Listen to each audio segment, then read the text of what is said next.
Innal hamdalillah nahmaduhu wa nasta'inuhu wa nastaghfiruh wa na'udzu billahi min shururi anfusina wa min sayyiati a'malina may yahdihillahu fala mudhillalah wa may yudlil fala hadiyalah.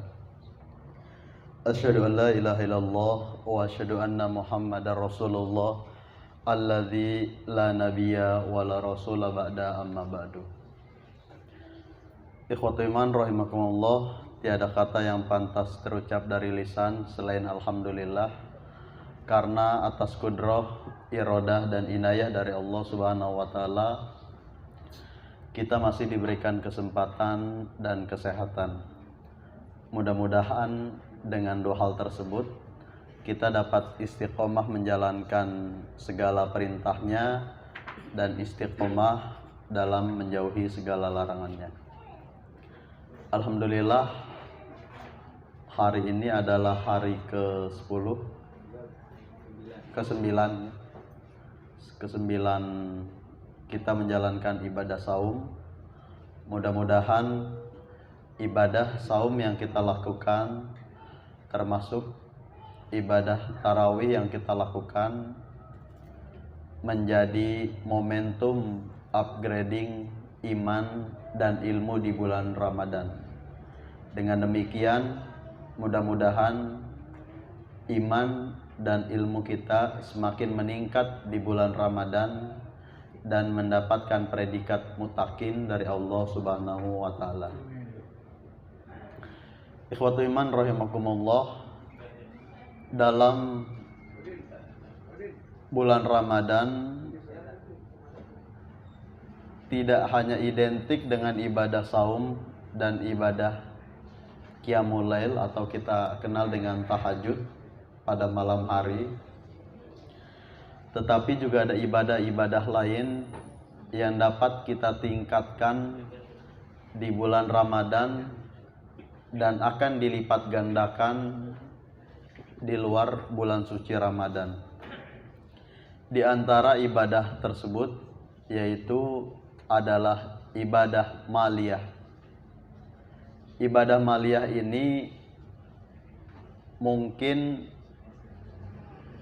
sering dikesampingkan karena bisa jadi kita lebih fokus kepada ibadah saum dan ibadah tarawih di malam hari. Karena dalam hadis riwayat Bukhari dan Imam Muslim dinyatakan, man shoma ramadhana imanan wahtisaban ghufira lahu ma taqaddama min dzambi. Begitupun di redaksi lain dinyatakan, man qoma ramadhana imanan wahtisaban ghufira lahu ma taqaddama min dzambi. Termasuk dalam ashrul awakhir atau hari ke-10 Ramadan juga dikatakan, man qoma lailatul qadri imanan wahtisaban ghufira lahu ma taqaddama min dzambi. Siapa saja yang melaksanakan saum, termasuk melaksanakan ibadah tarawih atau qiyamul lail di malam-malam Ramadan, termasuk mendirikan Lailatul Qadar dengan penuh keimanan, kemudian mengharapkan ampunan dari Allah Subhanahu wa taala, maka akan digugurkan dosa-dosanya yang telah lalu. Sementara ada ibadah yang mungkin perhatian kita kurang pada ibadah tersebut, yaitu ibadah maliyah, adalah ibadah harta, baik implementasinya melalui zakat, infak maupun sedekah. Ikhwatul iman rahimakumullah, apabila kita melihat lebih jauh bagaimana bentuk perhatian Al-Quran terhadap ibadah maliyah ini, terutama terhadap asnaf dalam zakat, diantaranya adalah yang disebutkan yang pertama, a'udzubillahi minasyaitonirrajim, innamas shadaqatu lil fuqara wal masakin. Bahwa ternyata Al-Quran memberikan perhatian yang sangat besar terhadap golongan fakir dan miskin. Di antaranya adalah adanya syariat zakat, di mana Al-Quran sudah sejak awal diturunkan sebelum adanya syariat zakat. Artinya ada beberapa ayat yang disebut dengan ayat Makkiyah, yaitu ayat-ayat yang diturunkan ketika Rasulullah SAW bersama para sahabat masih berada di Makkah. Di antara kepedulian ataupun perhatian Al-Quran terhadap fuqara dan masakin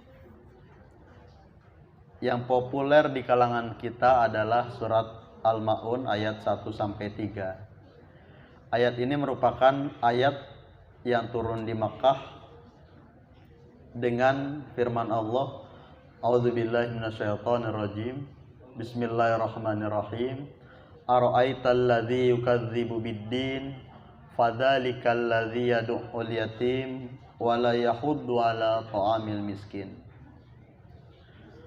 Allah menanyakan, tahukah kamu orang yang mendustakan agama, yaitu orang yang berlaku sebagai pendusta agama. Siapa dia? Kata Allah adalah orang yang menghardik anak yatim dan tidak menganjurkan memberi makan kepada orang miskin. Dalam ayat ini Al-Quran menganggap orang yang berani menghardik anak yatim dan tidak ada kepedulian terhadap orang miskin, dia dikategorikan sebagai pendusta agama. Begitupun orang yang riya dan enggan memberi bantuan akan diancam dengan penderita kecelakaan ataupun neraka. Sehingga dikatakan masih dalam surat Al-Ma'un, alladzina hum an sholatihim sahun alladzina hum yura'un, bahwa ternyata ada orang yang mengerjakan sholat tetapi justru dia mendapatkan kerugian di sisi Allah Subhanahu wa Ta'ala, yaitu orang yang mengerjakan sholatnya dengan lalai dan diiringi dengan perbuatan riya. Tetapi di ayat lain dalam surat Al-Insan ayat 8, kalau tadi dinyatakan bahwa ciri orang yang mendustakan agama adalah dia yang berani menghardik anak yatim dan tidak memberi perhatian untuk memberi makan kepada orang miskin. Dalam surat Al-Insan ayat 8 dinyatakan, wa yut'imuna ta'ama ala hubbihi miskina wa yatima wa asira, dan mereka memberikan makanan yang disukainya kepada orang miskin, anak yatim, dan orang yang ditawan. Dalam ayat ini ditegaskan bahwa ciri orang yang abror ataupun melakukan perbuatan baik ialah orang yang suka memberi makanan yang disukainya kepada orang miskin, anak yatim, dan tawanan. Begitupun dalam ayat lain Allah memberikan warning kepada kita bahwa di antara penyebab masuk neraka sakor adalah tidak melaksanakan sholat dan tidak mau memberi makan kepada orang miskin. Ma salakakum fi sakor, qalu lam nakum minal musallin wa lam nakunut imul miskin. Di sana dikatakan dan ditanyakan kepada para penghuni sakor, neraka sakor, apa yang menyebabkan kamu atau memasukkan kamu ke dalam neraka sakor? Kemudian dijawab oleh penghuni neraka sakor, qalu lam naku minal musallin, bahwa kami dulu tidak termasuk orang-orang yang mengerjakan sholat. Kemudian dilanjutkan, walam nakunut imul miskin, dan kami tidak pula memberi makan orang miskin. Nah, ayat-ayat ini menegaskan bahwa penyebab masuk neraka sakor ialah pertama tidak melaksanakan sholat, dan yang kedua tidak mau memberi makan kepada orang miskin. Ayat-ayat di atas semuanya adalah ayat-ayat yang turun di Makkah sebelum adanya syariat zakat pada tahun kedua Hijriah. Ikhwatu iman rahimakumullah. Kemudian jika tadi ada ayat-ayat yang turun di Makkah, kemudian masih dalam konten yang sama juga ada ayat-ayat yang turun di Madinah yang berbicara tentang zakat, infak, dan sedekah. Di antaranya surat At-Taubah ayat 60, innamas shadaqatu lil fuqara wal masakin. Sesungguhnya zakat-zakat itu hanyalah untuk orang-orang fakir, untuk orang-orang miskin, dan 6 asnaf lainnya. Begitupun dalam Al-Baqarah ayat 184, wa 'alal ladzina yutiqunahu fidyatun ta'amu miskin. Dan wajib bagi orang-orang yang berat menjalankan saum, mereka membayar fidyah, yaitu berupa makan kepada orang-orang miskin. Nah, ayat-ayat tersebut di atas menunjukkan bahwa di antara mustahik zakat ialah fuqara dan masakin, dan bagi orang yang berat atau yutiqunahu melaksanakan saum, maka dia dapat membayar fidyah atau kifarat dengan memberikan makan kepada orang miskin. Ayat-ayat ini turun di Madinah, di mana isinya adalah perintah untuk memberi makan kepada yang miskin sebagai kifarat, dan banyak ayat-ayat lain yang menjelaskan dengan isi yang sama. Inilah di antara perhatian Al-Quran kepada fuqara dan masakin, baik konteksnya di Makkah maupun di Madinah. Ikhwatu iman rahimakumullah.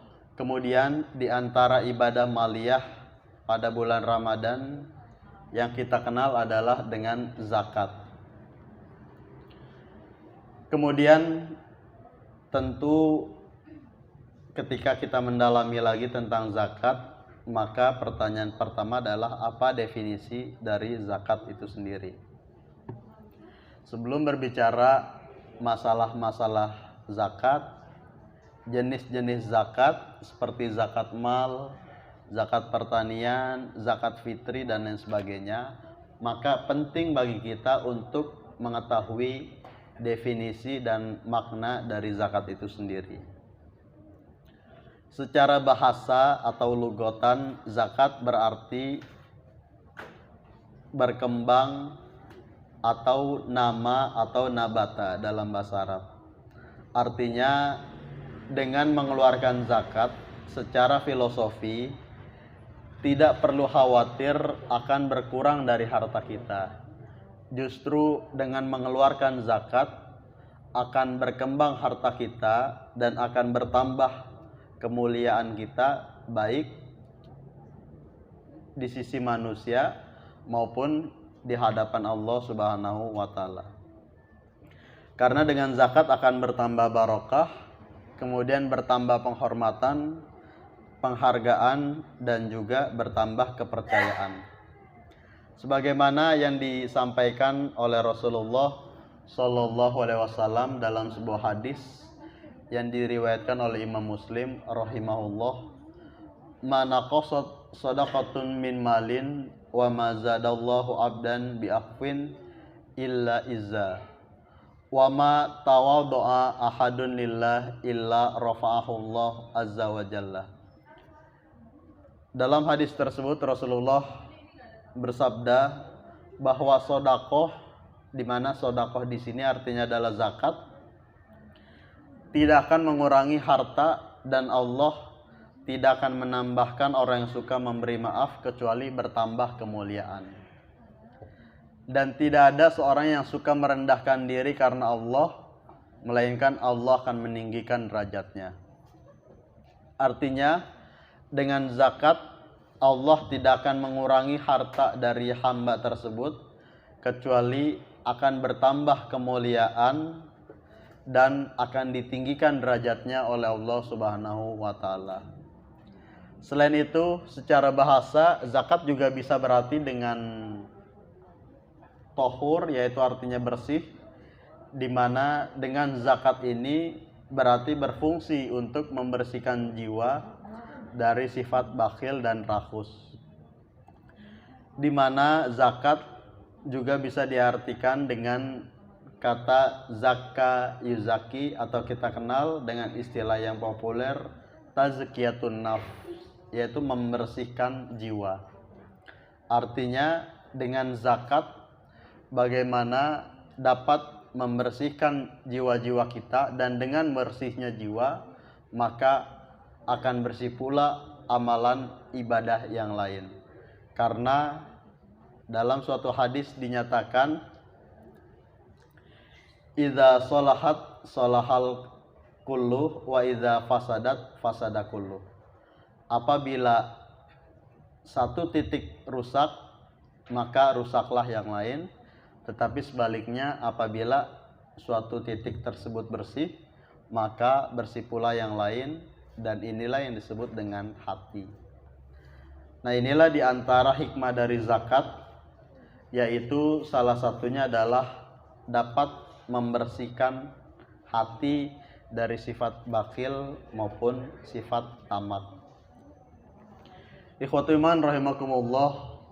Kemudian selain secara bahasa, zakat secara istilah adalah tamliku juz'i malin makhsusin min malin makhsusin lisaksin makhsusin ayyanahu syari'u liwajhillahu ta'ala.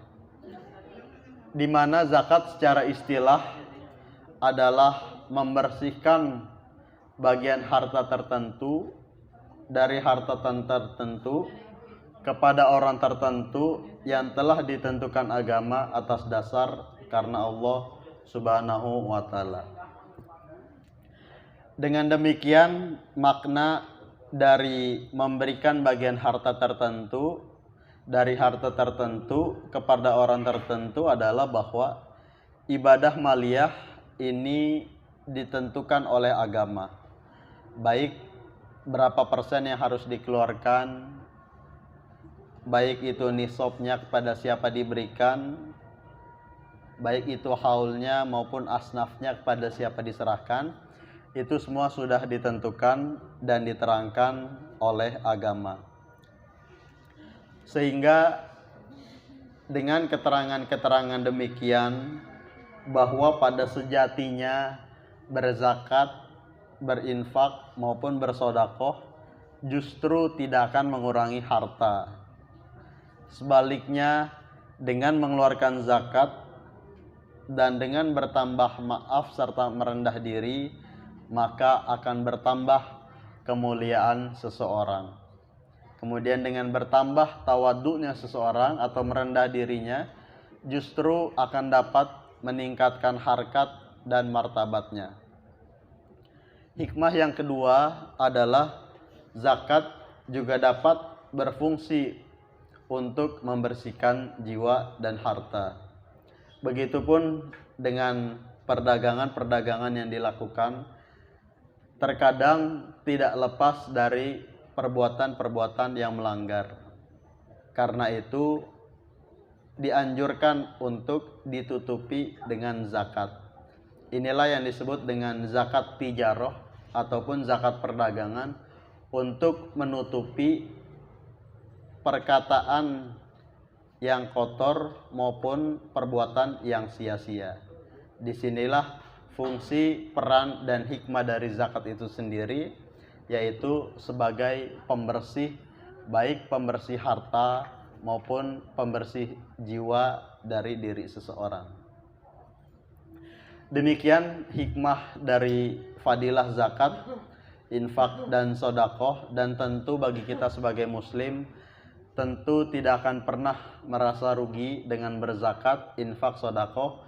Karena sejatinya dengan berzakat, infak, dan sodakoh inilah sedang membersihkan harta dan jiwa kita. Dan dengan demikian, mudah-mudahan dengan bersihnya jiwa dan harta segala ibadah yang kita lakukan diterima oleh Allah Subhanahu wa taala.